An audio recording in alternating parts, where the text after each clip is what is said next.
You think a laser pointer can reach for miles because it's powerful, because it's bright, and a flashlight just isn't bright enough.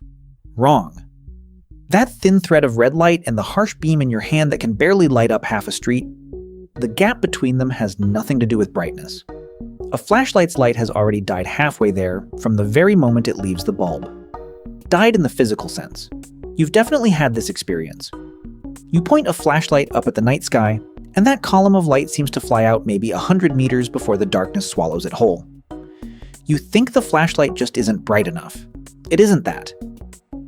Even if you gave it a searchlight powerful enough to turn an entire city into daylight and you aimed it at the moon, no sharp spot of light would appear on the lunar surface.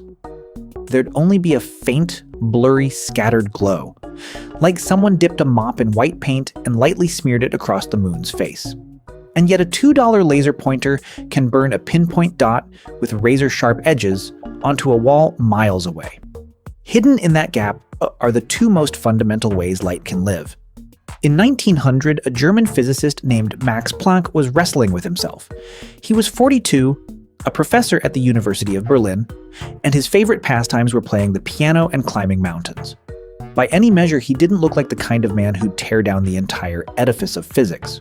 But that year, to explain a set of experimental data that had been giving him headaches for years, he was forced to propose an idea he himself could barely believe. Light is not a continuous river. It comes in tiny bullets. He called these bullets quanta. Later, a young man with hair like a bird's nest picked up the idea and pushed it one step further. In 1905, Albert Einstein, still just a 26-year-old clerk working at a patent office, wrote a paper that said, flatly, "Stop arguing. Light is made of particles. It behaves like a wave and like a bullet, depending on its mood." That discovery is the ultimate trump card in today's showdown. The instant you press the switch on a flashlight, the electrons inside the filament or the LED chip get a hard kick from the current and tumble down from a high energy step. Every time one tumbles, it spits out a photon. The problem is, this falling motion is utterly random. A second sooner, a second later, this direction, that direction. It depends entirely on the electron's mood at the time. Trillions of electrons are doing this all at once, each with its own ideas. The result is that a flashlight's light is a disorganized mob. When these photons come pouring out of the lamp, they're like the crowd surging out of a subway station at rush hour. Everyone walks at a different speed. Everyone is headed in a different direction. One photon's wave crest is here, another's wave trough is there. They collide, they cancel each other out, they knock each other off course. That column of light you see is actually a battlefield of photons in total chaos. For every meter they advance, whole ranks of comrades scatter from interfering with one another. This is the flashlight's destiny, the inverse square law. The law is brutally cold, double the distance, and the intensity drops to a quarter of what it was. Why? Not because the air absorbs the light. The air does absorb a little, but the real killer is spreading out.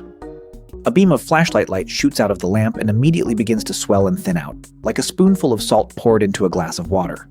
Taste it salty. Pour it into a swimming pool, and you taste nothing at all. But that's still not the most staggering part. What really scrambles the brain is the way a laser lives. On May 16, 1960, at the Hughes Research Laboratories in California, a physicist named Theodore Maiman did something. He took a synthetic ruby rod about the thickness of a finger, polished both ends until they were perfectly smooth, coated them with silver, and wrapped a spiral flash lamp around the outside. The instant he pressed the switch, the first laser beam in human history was born. That beam was unlike any light that had existed since the birth of the universe. What did Maiman do? He used an extremely cunning trick. He forced every photon to line up. He made the electrons inside that ruby rod not just tumble down randomly, but drop in perfect unison in the same instant, in exactly the same rhythm, all together. One photon gets released, and as it flies past another electron still hesitating, it barks like a drill sergeant. Do it like me, do it again. So that electron releases an identical photon. Same direction, same wavelength, same stride. 1 becomes 2, 2 becomes 4, 4 becomes 8. Between the mirrors at each end of the ruby, the photons race back and forth, and every pass is like a perfect cloning. Finally, when this flood of photons breaks through one of the mirrors and shoots out into the world, they are no longer individuals. They are an army. Every photon marches in exactly the same step, crest aligned to crest, trough aligned to trough. A flashlight's light is noise, all fighting one another. A laser is a single sentence shouted out by trillions of voices at once. That is the secret of how it reaches miles away without spreading. Think about what that means. A flashlight beam travels 100 meters, and its spot may have already spread to the size of a room. The photons inside it scattered thin like sprinkled pepper.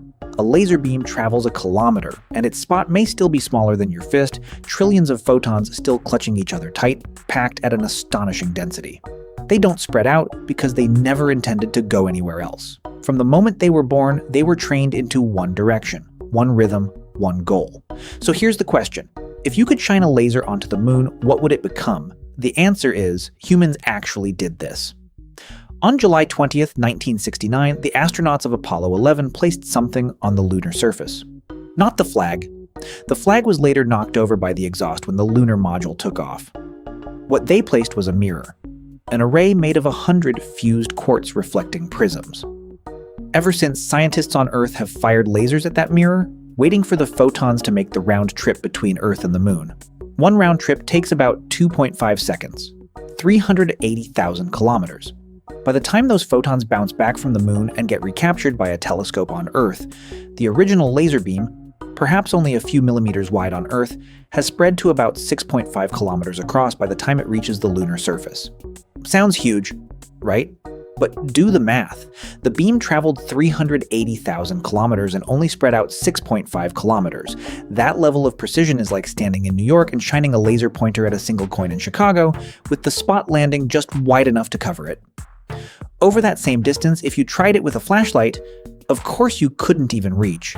Its light would have been diluted, somewhere along the way, to something fainter than the cosmic microwave background. The part that truly chills you on reflection comes after this. The laser's discipline exposes a deeper, almost philosophical truth about the universe. Energy itself is cheap. Order is what's expensive. A flashlight wastes the vast majority of its energy. Hundreds of lumens of light within a single second get smeared into millions of cubic meters of space as background noise with no presence at all. A laser uses only a few milliwatts of power, dimmer than the backlight of your phone screen, and yet it can burn a spot on a wall miles away that's clearly visible to the naked eye. Not because it has more energy, but because it refuses to waste a single photon going in the wrong direction. Now, imagine going one step further. If some civilization in this universe mastered a photon discipline even more extreme than the laser, if it could lock a beam into a point that never spreads, firing it from one end of the universe to the other without scattering, what would that beam become? It would become a needle running through the cosmos, an infinitely long straight line in the physical sense. Of course, this is just a thought experiment, but scientists are already discussing something called a Bessel beam. In theory, it really can travel without spreading at all. Unfortunately, in reality, we can only approximate it. The moment to wrap up has come. Tonight, when you're walking a dark road, if someone far off waves a flashlight at you, you'll see a blurry, warm glow that fades almost as fast as it appears. That's the dying farewell of a band of scattered stragglers. But if someone aims a laser pointer at you, not at your eyes, of course, you'll see a sharp, cold dot, stubborn to the point of obsession. It won't spread. It won't dim. It won't compromise. It's one of the very few things in the universe organized by the strictest discipline, and it quietly tells you a truth.